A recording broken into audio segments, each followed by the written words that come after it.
Hello friends, this is Mike Tango and welcome to my channel.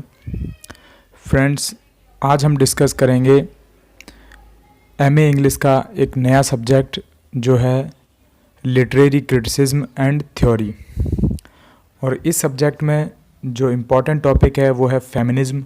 Feminism जो writer हुई हैं, 3 या 4 जो राइटर्स हैं फेमिनिस्ट, वो जो इस सब्जेक्ट में हैं, हमारे एमए इंग्लिश में हैं। तो उसमें से एक जो इम्पोर्टेंट फेमिनिस्ट राइटर हैं उनके बारे में आज हम डिस्कस करेंगे और उनका जो एक ऐसे है उसके बारे में डिस्कस करेंगे, जो है a room of one's own. तो आज हम डिस्कस करेंगे एडिलाइन वर्जीनिया वुल्फ, इनके बारे में। तो सबसे पहले हम एडिलाइन वर्जीनिया वुल्फ के बारे में जान लेते हैं, उसके बाद हम जो उनका ऐसे है उसकी एक समरी बताऊंगा मैं आपको हिंदी में। तो एडिलाइन वर्जीनिया वुल्फ 1882 में इनका जन्म हुआ एंड 1941 में इनकी मृत्यु हुई।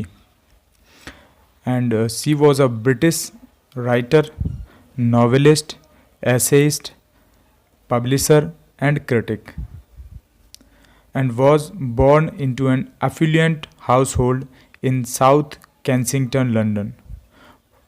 उनका जन्म एक एफुलेंट हाउस होल्ड में हुआ, मतलब एक धनी परिवार में उनका जन्म हुआ। और जो जगह है जहाँ वो पैदा हुई वो है साउथ कैंसिंगटन, लंदन में है। And she was 7th child in blended family, एक जॉइंट फैमिली है 8 बच्चों की, जिसमें से ये 7वें नंबर की थी। उसके बाद she is well known for her essays including a room of one's own. जो उन्होंने जो ऐसे लिखा है a room of one's own 1929 में लिखा था, उसके लिए वो जानी जाती है। In which she wrote the much quoted diction a woman must have money and a room of her own if she is to write fiction. उन्होंने उसमें एक लाइन कही है कि अगर एक स्त्री को उसके पास पैसा हो और रूम हो तभी वो एक फ़िक्शन लिख सकती है। अगर उसको एक फ़िक्शन लिखना है तो उसके पास थोड़ा पैसा, वेल्थ और एक रूम होना चाहिए खुद का, तभी वो एक फ़िक्शन लिख सकती है, ऐसा इनका मानना है। और अब मैं थोड़ा इनके नाम के बारे में बताऊंगा। जैसा कि इनका नाम है एडिलाइन वर्जीनिया वुल्फ। इसमें क्या है, जो उनकी माँ थी वो बंगाल में पैदा हुई थी, इंडिया में। और उनकी जो मौसी थी, माँ की जो बहन थी, उनका नाम था एडिलाइन। तो जो एडिलाइन वर्ड है वो उन्होंने अपनी मौसी जी से लिया है। एंड उनकी एक आंटी थी, उनका नाम था वर्जीनिया। तो जो वर्जीनिया वर्ड है ये उन्होंने उनसे लिया है। एंड जो उनके पिता थे उनका सरनेम था वुल्फ, तो ऐसे उनका नाम हुआ एडिलाइन वर्जीनिया वुल्फ। तो ये था फ्रेंड्स एडिलाइन वर्जीनिया वुल्फ के बारे में। अब हम पढ़ेंगे उनके ऐसे के बारे में। A room of one's own is an extended essay of Virginia Woolf, first published in 1929। जो ये पब्लिश हुआ था 1929 में, based on 2 lectures delivered at Newnham and Girton college in 1929। ये जो 2 कॉलेज थे जहाँ पे उन्होंने 2 लेक्चर्स दिए थे 1928 में, ये दोनों वुमेंस कॉलेज थे, वहाँ पे उन्होंने लेक्चर दिए थे। उसके बाद उन्होंने 1 साल बाद इसको पब्लिश कराया और तब से ही उन्होंने इसके ऊपर लिखना स्टार्ट किया है, जो लेक्चर दिए थे उसके बाद। The centre theme of the essay is that every woman need a room of her own and 500 pounds a year. उनका मानना था कि एक जो औरत है उसके पास, जो स्त्री है उसके पास एक खुद का रूम होना चाहिए एंड कम से कम 500 पाउंड्स अ ईयर उसके पास होने चाहिए। The essay is a feminist treat, जैसा कि आप जानते हैं ये फेमिनिस्ट है ऐसे। And the themes are women's access to education. ये इनका कहना है कि वुमेंस को जो एजुकेशन है वो मिलनी चाहिए। Women's have been kept from writing because of their poverty, so financial freedom will bring women the freedom to write. इसमें क्या है कि जो वुमेंस हैं उनकी पॉवर्टी के कारण वो नहीं इतना ध्यान दे पाते हैं। उनका जो फाइनेंशियल फ्रीडम जब तक नहीं मिलेगा तब तक वो लिखने में सक्षम नहीं होंगे।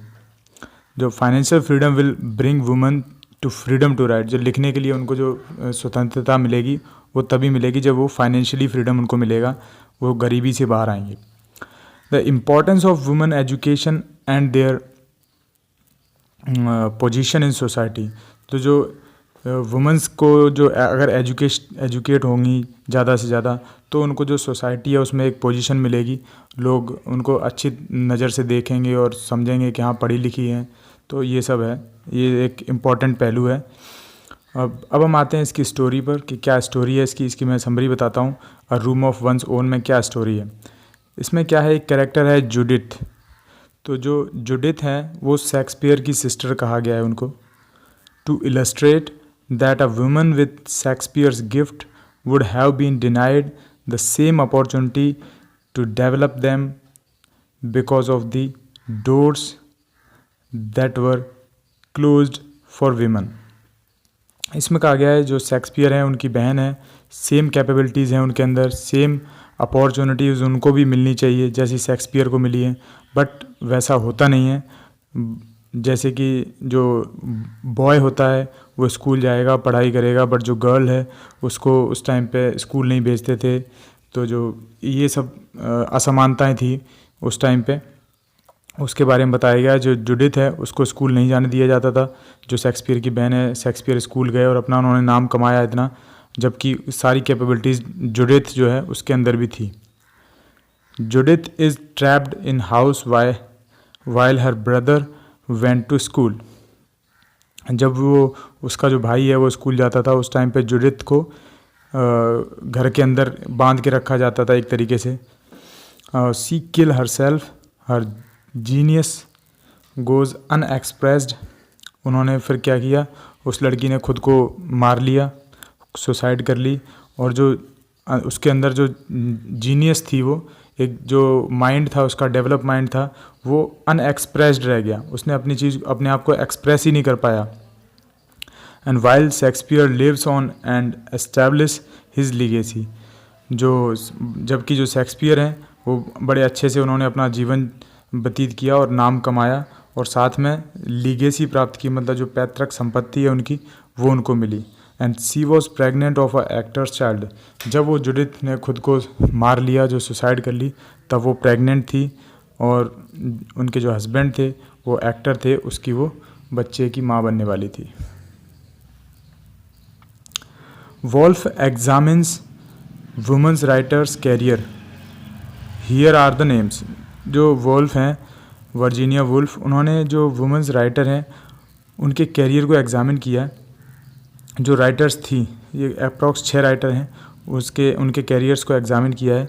ये हैं Aphra Behn, Anne A Finch, Jane Austen, Countess of Winchilsea, the Bronte sisters and George Elliott.